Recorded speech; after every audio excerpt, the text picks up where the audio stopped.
Yes, that rant was me going on a rant. I was taking out my frustration in a very calm way as I'm talking.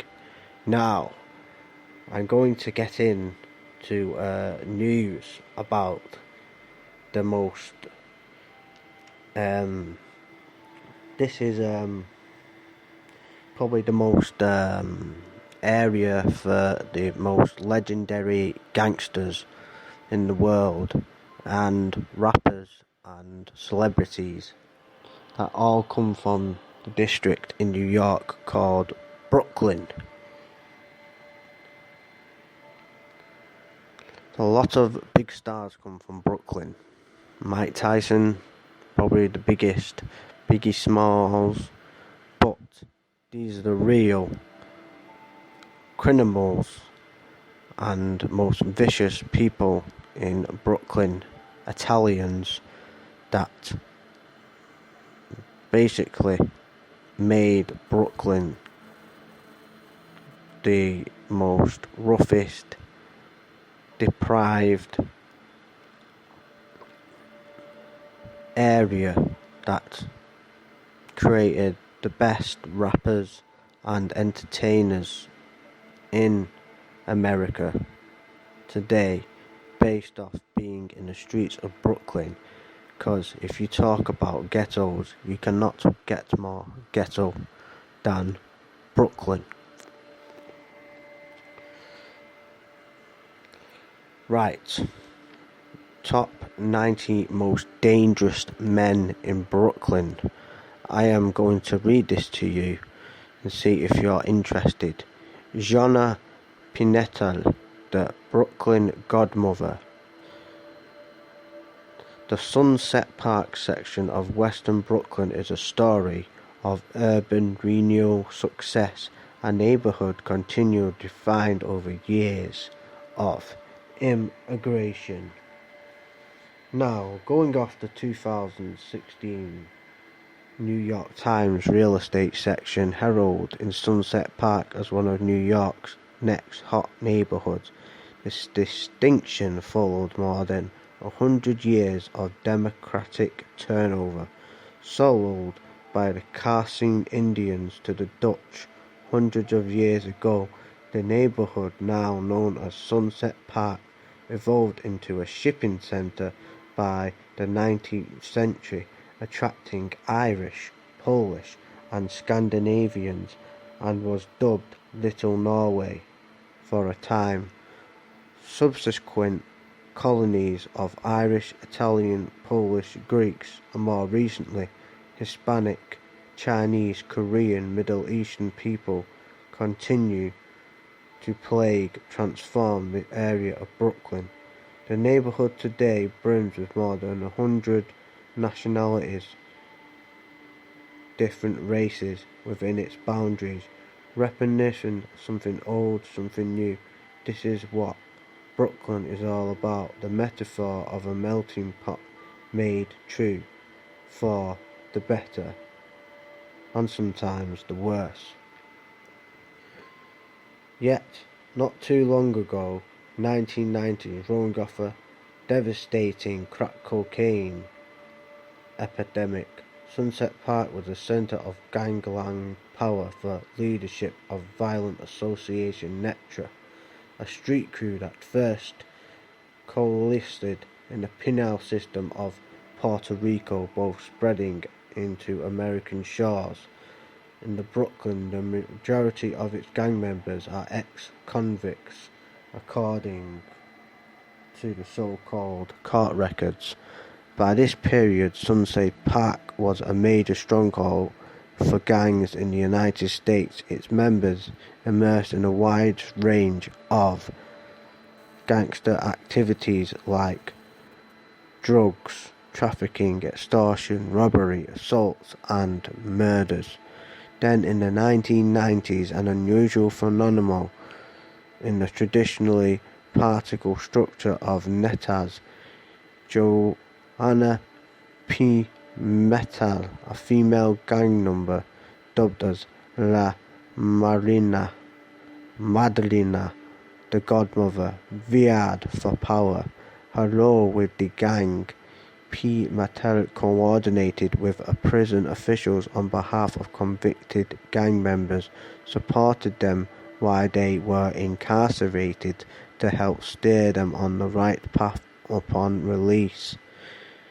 In 1994, Pimentel heard rumors that Galati Santiago, a gang boss of Sunset Park-based Nitaz, had raped a number of female members. This was serious business for Nitaz. Rape is punishable by death. Pimentel put Santiago on trial to face a jury made up of presidents of various Neta chapters. Though found guilty, Santiago eluded a death sentence and instead was punished by a vicious beatdown. Blaming Pimentel, Santiago swore revenge, responding to the threat. Pimentel launched a premeditated strike, allegedly orchestrating the shooting death of Santiago. A female gang member is just the kind of unworld plot twist for media forms at the mouth of. True form of the investigation and prosecution of La Madrina made local and international headline news as one of the most feared, powerful female gangsters in Brooklyn history. Pimentel portrayed herself to the media as a community activist, not a criminal black widow. The Nitaz has a legacy for advocacy on behalf of convicts in Puerto Rican prison and later the United States when it spread into New York and elsewhere. Behind the scene, though, Nitaz members are heavily involved in drug trafficking, arms dealing, extortion, armed robbery, and other serious criminal activities. Following a lengthy investigation involving undercover operatives and gang turncoats, federal investigators and local law enforcement agents descended on multiple locations throughout the Brooklyn districts and beyond, rounding up 30 gang members, booking them on extortions of crimes from gun running to drug dealing. The sweep corralled members of two gangs, Pimentel's chapter, the Hard Pack. Both gangs had flooded the streets of Sunset Park with drugs and weapons. In fact, undercover agents bought at least 14 guns and plastic explosives from this network of gangs during the undercover operation that lasted more than 2 years. Despite her instance that she was a neighborhood activist trying to make a difference, prosecutors had enough evidence, including eyewitness testimony, to secure a conviction for violations of several federal laws, including conspiracy in the Santiago murder. Federal prosecutors pursued Pimentel under Violent Crimes in Aid of Racketeering statute that provides prosecution when those allegedly responsible participated in violent crime in order to gain and maintain or increase a position in the enterprise engaged in the racketeering activity. In February 2001, in the United States District Court of Eastern District of New York, Lamidra was handed a life sentence, but will go down as being one of the most vicious gangster females in Brooklyn history. Now, Shamar Smirk Brooks, 89, one of the most dangerous criminals ever in Brooklyn. As the holiday season approached in 2013, members of the NYPD gang unit swept into East Flashbucks to round up 9 members of security crew, including the gang boss, Samar Smirk Brooks. The gang sprang to the top of the Brooklyn South gang unit's most wanted list following a high-profile shooting in 2011 under the control of gang leader Brooks. This included Labor Day strafing at a party on East 54th Street. Turned away at the door, several BMW gangsters responded with gunfire. The opening barrage in a battle with the rival G-Stone Crips that led for several more shootings between the two sets. Crips leader in Brooklyn, Tyrese Gary, was killed in an intel hail of gunfire, and Brooks was wounded in future gun battles on at least 2 occasions. In these pre-dawn raids in 2013, the NYPD gang unit captured 9 members of the BMW and brought them up on extortion of charges following conspiracy to gun possession. Basically eliminated BMW as a significant gang present in East New York. Several high-power automatic weapons were also recovered during their arrests.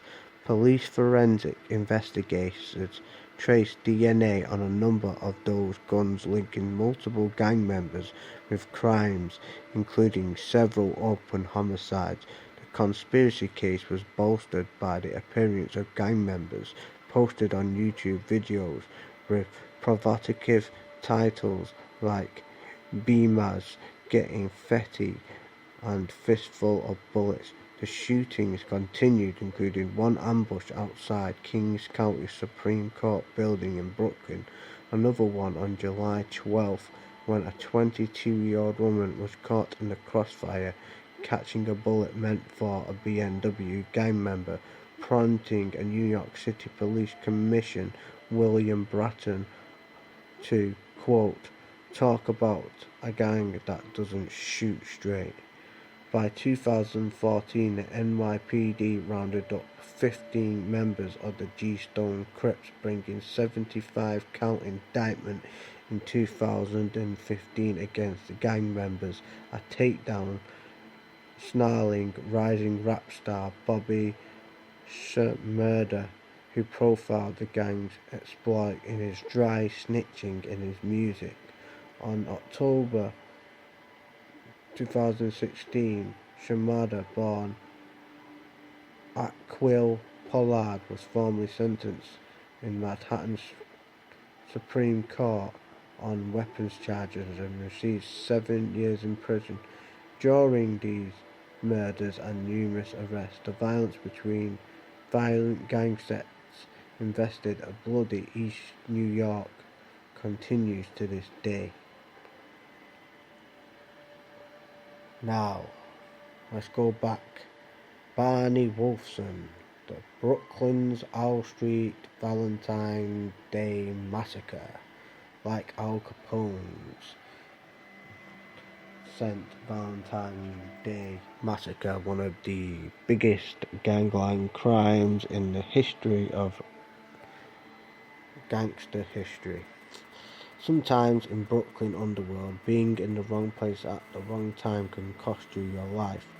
Take 1931 gangland slaying of Anthony Ferrera. Ferrera, along with chums Angel Shurani and Marie Leonardo, were kidnapped by Brooklyn armed robbery crew led by ex-Marine Barney Wolfson. Intently, Wolfson's underlining mistakenly snatched up Ferrera, a low-life street criminal who was shot and the intended target. They were supposed to be about Kurani, a former member of the Wolfson gang who was blabbing around Brooklyn, bad-mouthing his gang and his former boss. So the Wolfson Sons goons went back and kidnapped Kurani and Leonardo and took all 3 captives to a deserted lumberyard in Brooklyn and forced them faced to a wall. This was literally a gang who could not shoot straight. In an assuring barrage, only Wolfson connected with his target, shooting Ferreira in the back of his head, killing him instantly. The other gangsters shot wide. Serrani and Leonardo scampered away to live to tell their twisted gangland tale. Less than a week later, an anonymous rip led the police to the gang's hideout in Bushwick. Armed police stormed the apartment building, blew a gaping hole right through the door of the second-story room and apprehended the surprised gang. A profile in Chronicle of Historic Brooklyn, a fantastic read by John B. Manbeck, the Brooklyn Borough historian from 1993 to 2002. The copycat crime suggested that it was basically the copycat crime to copy off the most famous crime in history, the Chicago St. Valentine's Massacre, which was orchestrated by one of the most feared gangsters and most popular gangster of all time, Al Capone. All these arrested gang members folded under questioning and packed off to prison. Wolfson, only 22 years old at the time, was paroled after a long prison stint and escaped obscurity in Florida. That's the Brooklyn Tales. As I go down to 100, I can't do it all in this podcast, but I will do bits in other podcasts. Is Crooklyn in the house? Brooklyn is a very nice place, but in some parts, and very bad in other parts. The worst place is probably Brownsville, where Mike Tyson grew up, in my estimation. So that's why I'm fascinated with Brooklyn, because Mike Tyson came from Brooklyn. But Brooklyn is a very nice place as well, just like Manchester is. You have your good sides and bad sides. But I thought it would be interesting to count down the 90 most deadliest criminals in Brooklyn's history by my research. I will continue the podcast as I get ready to rob a gas station with my yellow luchador mask. Goodbye.